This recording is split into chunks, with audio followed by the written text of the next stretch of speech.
그래서 20장은요, 나의 투자 이야기 해서, 이런 돈의 심리학을 깨우친 나는 어떻게 투자하는가가 나와 있는데요. 16장으로 넘어가 볼게요. 네. 너와 나는 다른 게임을 하고 있다. 라는 얘기인데요. 이게 뭐냐면, 투자자들마다 다 자기가 하고 있는 투자가 다르잖아요. 그러니까 나는 이제 늙어서 은퇴 자금을 목표로 해서 몇 년, 30년 동안 이거를 투자금을 굴릴 거야. 아니면, 아니, 나는 차트 투자를 해서 오늘 하루 소고기를 사 먹을 거야. 이런 사람들이 다 다르다는 거죠. 근데 이 사람, 소고기를 사 먹으려는 사람이 주식은 말이야. 이렇게 하는 거야. 이런 얘기를 할 수 있고, 또 30년 후에 이제 내가 은퇴 자금을 쓰려고 한 사람, 주식은 말이야. 이렇게 하는 거야. 이런 얘기가 유튜브를 통해서 뭐 정말 여러 채널에서 여러 전문가들이 다 다른 얘기를 하고 있는 거예요. 그러면 나의 목표는 뭐 집을 사기 위해서 약간의 종잣돈을 모으려는 뭐 투자를 하고 싶다 이런 사람인데 소고기파와 은퇴파의 얘기를 다 듣고 있는 거예요. 맞아요. 그러면 이 사람은 너무 혼란스러운 거죠. 이거 내가 무슨 얘기를 들어야 되지? 오늘은 이렇게 해볼까? 내일은 이렇게 해볼까? 그렇게 해서는 안 된다는 겁니다. 네. 네. 여기 책의 핵심은 이 마지막에 있는 요 내용인 것 같아요. 네. 이걸 좀 읽어봐 드리면 네.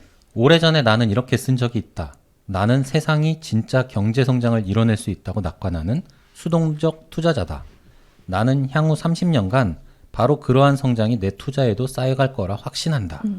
이렇게 미션 선언문을 써놓고 나면 관련 없는 모든 것, 이를테면 올해 시장 성적이 어땠는지, 내년에 경기 침체가 찾아올지 등은 내가 하는 게임에 속하지 않는다는 사실을 알게 된다. 따라서 그런 것에 관심을 기울이지 않게 되고 그에 설득당할 위험도 없게 된다. 네.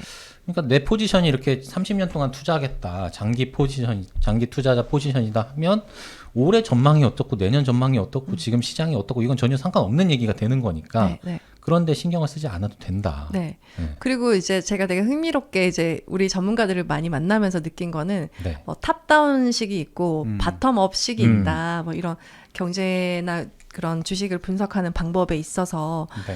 그랬을 때 서로 그 방법은 좀 이러면서 안 좋게 얘기하기도 하고 내 방법이 좋지 이렇게 얘기하기도 하고 장단점이 다 있더라고요. 네.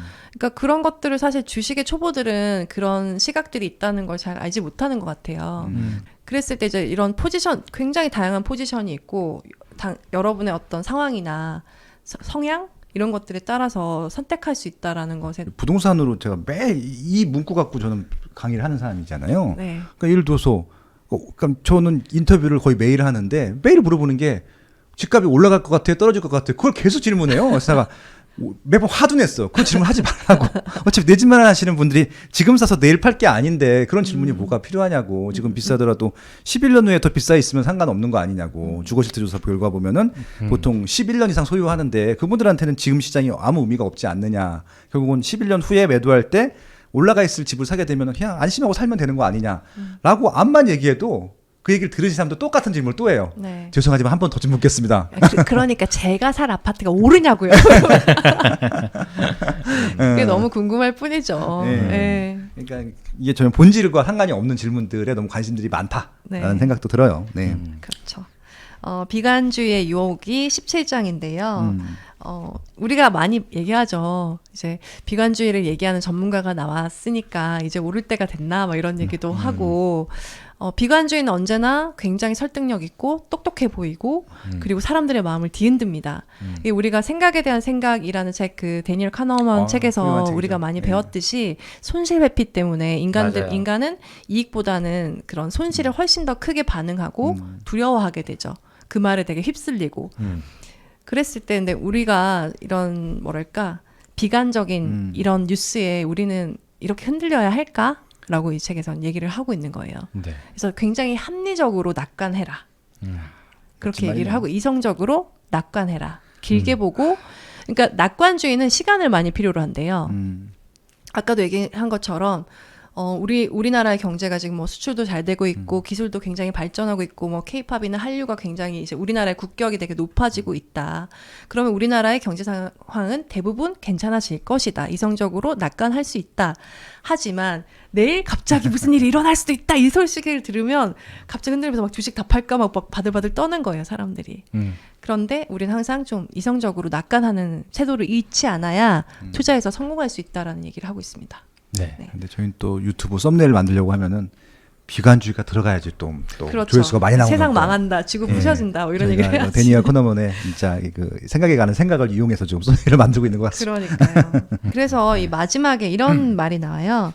6개월간 주가가 40% 하락하면 온 미디어에 빨간불이 켜지고 사람들은 크게 동요한다. 하지만 6년간 주가가 140% 오르면 아무도 눈치조차 채지 못한다. 이것이 비관주의의 늪이다라고 얘기를 하고 있습니다. 멋진 네. 말입니다. 네. 네. 그러니까 이분이 이 존 모건 하우절 이 작가님이 되게 말씀을 잘하시고 굉장히 적절하고 가슴을 울리는 그런 예시와 말씀을 잘 하시는 것 글을 같아요. 잘 쓰고 네. 이게 정말 일반인들이 이해할 수 있는 용어로 써요. 네. 어려운 용어 안 쓰잖아요. 근데 이분도 팟캐스트를 하고 계시고 또 블로그도 하고 계시고 네. 그리고 뭐 뉴욕 타임즈나 또 네. 뭐 최우수 비즈니스상 이런 식으로 그런 저널리즘에서도 굉장히 유명하신 분이에요. 그러니까 정말 이런 생각과 글의 힘으로 이런 책을 만드신 분 같아요. 네. 네.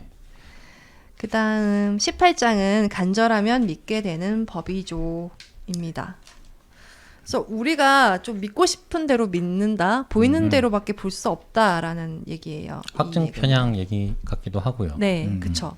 그래서 우리가 전문가에게 매달리는 이유는 저희끼리는 그런 얘기를 한 적이 있어요. 그러니까 저희도 뭔가 이제 컨텐츠를 만드는 입장에서 제가 잘 몰라서 겸손할 수밖에 없는 입장을 항상 취하고 있거든요. 그것은 어떻게 될지 모르고 사람에 따라 다르고 그렇지 않을까요? 이렇게 얘기하면 아무도 안 듣는다는 거예요. 맞아요. 여러분, 이렇게 하셔야 합니다. 잘했어요 지금. 그렇게 하셔야 돼요. 여러분 절약을 하지 마십시오. 네. 지금은 절약할 때가 아닙니다. 이렇게 얘기하면 뭐라고? 절약 안 해도 된다고? 내년에 20% 갑니다. 요거 갑자기- 사세요. 딱 여러분 이렇게. 이 아파트 오릅니다. 지금 사든가 못 사면 말든가 뭐 이런 식으로 조금 전에 김미경 누나가 보였어. 네. 그렇게 하세요 앞으로.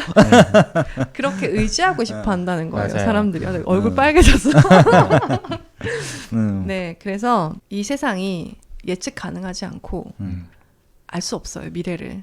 그러니까 누군가 확신을 가지고 얘기를 하면 진짜 그런가? 라고 믿고 싶어 하는데 그런 시선과 의견에 너무 휘둘리지 않도록 해요. 네. 네. 됐습니다. 그러니까 막 전문가 말이라면 이제 100% 막 신뢰하고 무조건 따라가고 그런 자세를 조금은 지양하자. 네. 전문가들이 다 말이 맞을 거면 그 사람들은 여러분들과 만나고 있지 않을 거예요. 지금 다들 부자가 돼서 다른 걸 하고 네. 있지. 아니면 또 같은 말을 네. 했겠죠. 다른 네. 말을 하지 않았겠죠. 그럴 수 있죠. 네. 그러니까 그런 것들을 좀 이성적인 판단도 좀 일부 필요한 것 같아요. 네. 자, 그리고 이제 19장은요. 이제까지 했던 얘기를 다 정리를 해주세요. 그래서 읽어볼게요. 네. 자존심은 줄이고 부는 늘려라. 음. 저축이란 당신의 자존심과 소득 사이에 생긴 틈이고 부는 눈에 잘 보이지 않는다. 그다음 또 밤잠을 설치지 않을 방법을 택해라. 예. 저도 막 암호화폐가 유망하다 하여 돈을 좀 넣었더니 너무 변동성이 크니까 너무 신경이 쓰이고 화가 나더라고요. 그래서 제가 타격을 받지 않을 만큼 줄였어요. 그러니까 뭐 오르든지 말든지 정말 너를 띄고 있네 이렇게 그냥 관망할 수 있게 되더라고요. 그래서 굉장히 소액인데 네. 결국엔 굉장히 소액만을 넣게 됐는데 사실 좀 투자 효과는 없더라고요. 그렇게 해선 부자가 될 수 없어요. 시드를 늘리세요. 그러니까- 해주라는 거. 네, 저는 좀 분배는 해야 할 것 같지만 제가 확신이 있을 때 이렇게 좀 잘 해야겠다는 생각을 하고 잠을 편안하게 잘 수 있는 투자를 꾸준히 해야 한다는 거 좋네요. 너무 네. 중요합니다. 근데 그게 가능한가라는 생각이 저는 좀 솔직히 좀 들어요. 저는 가능하다고 봐요. 그래, 잠을 네. 편안하게 잘 수 있는 투자는 예금 말고 있을까? 그래서 그런 생각이 저는 그래서 이제 그런 그 홍춘욱 박사님이나 자산 배분 그리고 퀀트 투자 이런 부분 좀 안정적인 퀀트 투자 이런 부분들이 조금 공부는 덜 하고 안정성을 늘릴 수 있는 방법이 아닐까 싶어요. 물론 그것이 네. 항상 옳다고는 볼 수 없지만 그래도 내가 막 바이오주에 올인하고 뭐 그런 것보다는 훨씬 낫죠. 그렇긴 하겠죠. 예, 네. 물론 수익률이 적을 수 있지만 아까도 얘기한 것처럼 꾸준히 좋은 수익을 만들어가 나가는 게 더 중요하기 때문에 갑자기 무슨 빌이 터져가지고 막 고꾸라지고 막 상패되고 이런 것보다는 훨씬 낫죠. 네. 네. 근데 재미가 없잖아요. 그런 거. 좀 재미없게 살아. 재미는 다른 데서 찾으라고. 재미가 없어 그런 거. 그리고 시간을 보는 눈을 넓혀라. 시간이 중요하다는 얘기. 우리 오래 살고요, 다. 그리고 포트폴리오의 일부가 아닌 전체를 봐라. 그리고 네. 내 시간을 내 뜻대로 하는데 돈을 써라. 남에게 더 친절하고 자신에게 덜 요란해져라. 벌었다고 막. 나 벌었는데, 나 밥 좀 살까? 나 막 이렇게 얘기하지 말아라. 내 차를 봐. 막 이러지 말아라. 네. 저축하라. 그냥 저축하라. 그리고 성공을 위한 비용은 기꺼이 지불하라. 네.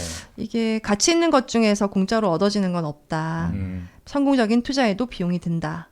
이게 성공을 위한 비용이 이제 투자할 때 뭐 우리가 배운다거나 혹은 이제 변동성에 의해서 손해를 본다거나 그런 것들을 비용이라고 생각하고 지불하라.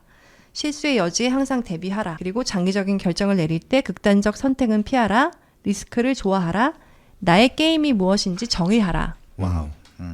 돈 문제에 있어 각자 의견은 다르다. 혼란을 존중하라. 네, 이렇게 이제 정리를 해주고 계세요. 네. 그래서 20장은요. 나의 투자 이야기 해서 이런 돈의 심리학을 깨우친 나는 어떻게 투자하는가 가 나와 있는데요. 이거는 여러분이 보시죠. 읽어보시죠. 네, 이거는 한번 책을 네. 사서 읽어보시면 좋을 것 같고요. 네. 그래서 예측이 가능하시지 않을까 네. 싶지만 네, 뭐 네. 1장부터 19장까지만 읽으셔도 충분할 것 같고 네. 여기는 그거 플러스 알파기 때문에 예, 또 이거는 이제 2분의 스토리이기 때문에 또 여러분들은 여러분들만의 스토리를 또 만들어 가셔야죠. 네, 그리고 또 스페셜 부록으로 나의 아이들에게 보내는 금융 조언, 사랑하는 나의 아이들에게라고 쓴 편지도 있거든요. 이 책의 네. 마지막에 네. 이 부분도 여러분 되게 재밌게 읽으실 수 있을 것 같습니다. 네. 네. 저는 이 책 되게 읽고 싶었거든요. 예. 근데 다독다독해서 하니까 읽어져가지고 맞아요. 작년 이맘때 나왔다. 네, 계속 꽂아놓고 읽어야 되는데 하는 책이었어요. 저희도 계속 이렇게 세이브 해놓고 시간이 날 때 이 책을 꼭 하자 그런 얘기를 좀 해왔는데 네. 드디어 읽게 됐네요. 드디어 네. 읽게 됐는데 이 책이 왜 그렇게 유명했는지 알겠다. 네. 그런 생각을 좀 많이 했고요. 네, 기존에 했던 얘기들과 결이 조금씩 달랐어요. 아까 이제 지구 축이 좀 기울었다고 말씀하셨는데 기존에 좀 교과서 같은 이런 어떻게 보면 돈에 대한 책들 보고다는 조금 기울기가 좀 기울어진 상태에서 한 거라서 그게 또 참신했던 것 같아요. 네. 네. 그러니까 좀 참신하지 않은 얘기도 참신하게 하는 재주가 있는 말을 작가님이었고요. 잘하죠. 저는 무슨 생각을 했냐면 굉장히 설득력 있게 글을 쓰신다. 그러니까요. 네. 네. 완전히 집중해서 읽을 수밖에 없게 만드는 힘이 있더라고요. 어쩌면 저희는 사실 좀 이런 투자 서적에 조금 이렇게 익숙해지고 길들여져 있는 그래도 맷집이 좀 있는 편이지 않을까. 그냥 다독다독을 오래 하면서 정말 투자자분들 그리고 투자 서적을 많이 읽었잖아요. 그래서 그쵸. 조금 익숙한 내용이 많았다라고도 느껴지는데 투자나 아니면은 주식이나 이런 삶의 어떤 심리, 돈에 대한 심리에 대해서 생각을 많이 안 해보신 분께는 굉장히 큰 조언을 얻을 수 있는 책이다라는 생각이 들고요. 네. 우리가 지난주에 베스트셀러라고 해서 항상 좋은 책은 아니다, 아닐 수 있다라고 얘기를 했지만 이 책은 좀 스테디셀러로 가지 않을까, 좋은 책인 것 같다 이런 생각을 하고 있습니다. 네. 그래서 저는 올해 만약에 돈 공부를 좀 하고 싶다. 그래서 딱 한 권의 책을 골라달라 하면 저는 돈의 심리학 추천해도 좋을 것 같다는 생각을 네. 했습니다. 네, 네, 한 달밖에 안 지났습니다 아직. 네. 네. 뭐 그냥 네. 20장이 있으니까 남은 개월 수 뭐 해가지고 한 달에 2장씩만 읽으면 네. 올해 다 읽으실 수 네. 있겠네요. 네. 저희가 다행히 20장까지 나름 쭉 한번 훑어봤는데요. 네. 이 책에 나오는 어떤 아까 문장력이라거나 또 예시를 통해서 굉장히 배울 수 있는 점들이 많으니까 네. 여러분이 책으로도 꼭 만나보셨으면 좋겠습니다. 네. 자, 오늘 돈의 심리학도 여기까지 하겠습니다. 청취해주신 여러분 모두 감사합니다. 안녕. 고맙습니다.